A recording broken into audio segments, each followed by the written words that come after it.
The wait is finally over after Fire and Ash that just released. James Cameron just dropped some absolutely insane first look details and updates for Avatar 4. And what we're learning from the ending of Avatar Fire and Ash changes everything we thought we knew about the future of Pandora.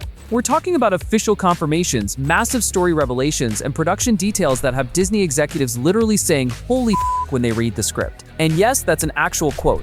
We're about to break down everything, the characters who survived Fire and Ash's brutal ending, the new tribes and locations coming in Avatar 4, and why this sequel might be the wildest one yet. First up, let's talk about the Fire and Ash ending, and see how it sets up Avatar 4 before all the exclusive details we have later.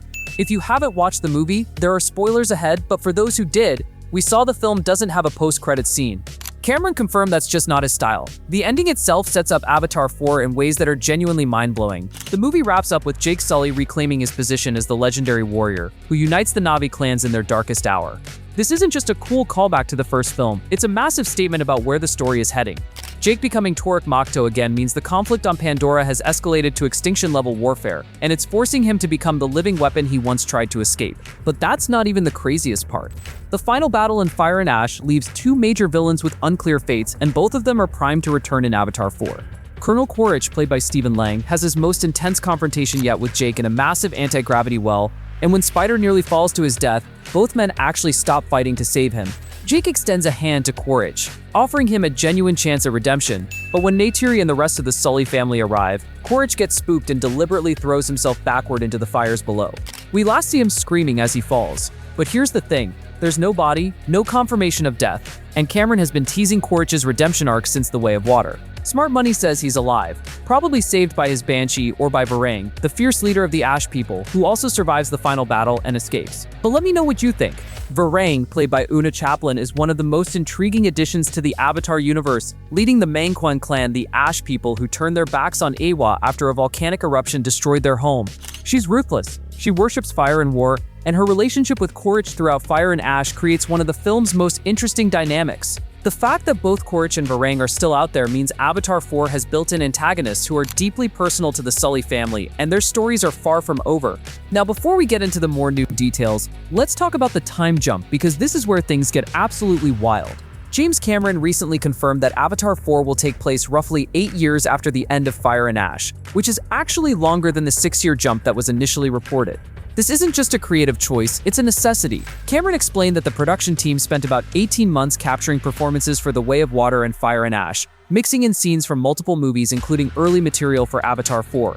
They had to shoot the kids out before they aged too much in real life, which is why portions of Avatar 4 were filmed alongside the second and third movies. Here's how the 8-year jump will work. The opening portion of Avatar 4 will show Jake and Neytiri's children at the same ages we see them in Fire and Ash. But then the film will fast forward significantly. Loak, who serves as the narrator for Fire and Ash, will be in his early 20s by the second half of Avatar 4. Kiri, and Sigourney Weaver herself has confirmed that Kiri will actually be the narrator of Avatar 4, revealing that Cameron made this creative decision nearly 12 years ago. How insane is that? Cameron had this entire narrative structure planned out over a decade in advance. Tuck, the youngest Sully, will no longer be the wide-eyed child audiences know. She'll be a teenager expected to play a much more active role in the story. And Jake and Neytiri will be entering a new phase of their lives, now in their late 30s and early 40s, continuing to lead the Amaticaya through escalating challenges. Let me know what you think about this in the comments.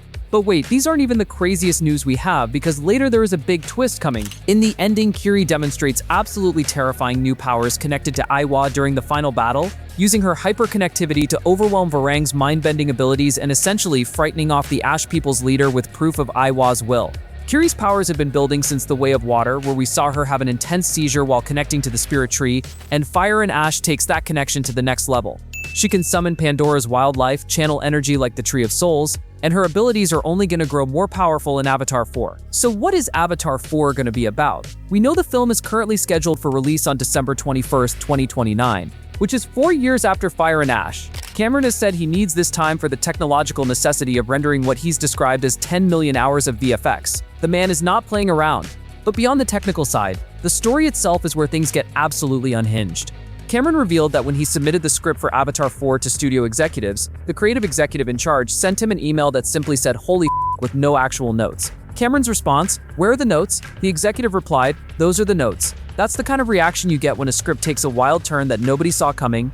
Now, for the actual report, producer John Landau previously mentioned that Neytiri would open her eyes to what Earth is like, possibly through memories in the Tree of Souls or testimony from other humans, but he clarified that she won't physically travel there. All Avatar movies are set on Pandora. However, the possibility of seeing Earth, showing the devastation humanity has caused, and contrasting it with Pandora's beauty would be a massive thematic shift for the franchise. Some insiders have theorized that Avatar 4 could show Earth reaching a breaking point, with humanity collectively spiraling into chaos except for the privileged few who've escaped to Bridgehead. Second, we're almost certainly going to see new Na'vi tribes and biomes.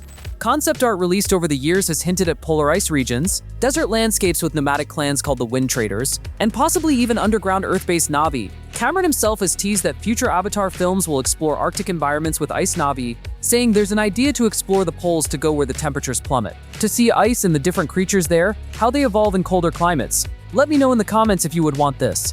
The Wind Traders, also known as the Talalman clan, are nomadic traders who travel around Pandora using massive jellyfish-like creatures called metazoids. Cameron compared them to the camel caravans of the Spice Road back in the Middle Ages, and they're described as peaceful, fun-loving Na'vi who live in symbiosis with their creatures. Moving on, there's the mysterious Tolkien Rider title that was leaked years ago as a potential working title for Avatar 4, but this isn't true. The title of Avatar 4 will probably be Avatar the Seed Bearer. This title was announced by James Cameron during a press event. Let's also talk about production, because understanding where Avatar 4 is in the filmmaking process gives us insight into what to expect. Cameron announced at Disney's D23 Expo back in September 2022 that Avatar 4 had officially begun production. The first act of the film, everything before the 8-year time jump, was already completed during the mammoth filming sessions for The Way of Water and Fire and Ash. One of the most fascinating aspects of Avatar 4's development is how Cameron has structured the entire 5-film saga. He wrote and completed the scripts for all 4 sequels before production on The Way of Water even began, similar to how Peter Jackson approached the Lord of the Rings trilogy. Cameron wanted to lay out a full 5-part arc so that the actors could understand their character journeys and the overarching significance of the story. This approach allows Cameron to plant seeds in earlier films that won't pay off until much later, creating a level of narrative complexity that most franchises can only dream of. The fact that the Avatar 4 script got 0 studio notes and left executives stunned suggests that Cameron has something genuinely game-changing planned. But here's the reality check. Will Avatar 4, 5, and 6 actually happen? Well, we know 4 is Avatar Fire and Ash just opened with $12 million from Thursday previews, which is $5 million less than The Way of Water's $17 million preview night. The film is projected to open between $90 million and $105 million domestically, compared to The Way of Water's $134 million debut. Internationally, Fire and Ash is performing better, but there are concerns about whether the franchise can maintain its box office dominance. Cameron himself has said that the future of the Avatar sequels depends on the success of the first 3 films, and he structured Fire and Ash to potentially serve as a conclusion to the trilogy if needed. However, Disney and Cameron are clearly committed to the long-term vision, with Avatar 4 locked in for December 24, 2029, and Avatar 5 scheduled for December 19, 2031. December 2029 feels impossibly far away, but if there's one thing James Cameron has proven over the past 16 years, it's that he's willing to take his time to deliver something truly special. Avatar changed cinema in 2009. The Way of Water proved the franchise still had legs in 2022, and Fire and Ash is pushing the boundaries of what these films can explore thematically and emotionally. What do you think Avatar 4 is going to be about? Do you believe Quaritch is still alive? And will he finally get his redemption? Are you excited to see the Sully kids as young adults with Loak and Kiri taking center stage? And what could possibly be so shocking in the script that it stunned Disney executives? Drop your theories in the comments below. And if you're as hyped as I am for Avatar 4's 2029 release, smash that like button. I am Brian from Cinema Surge, and I will be breaking down more updates and news as the days come.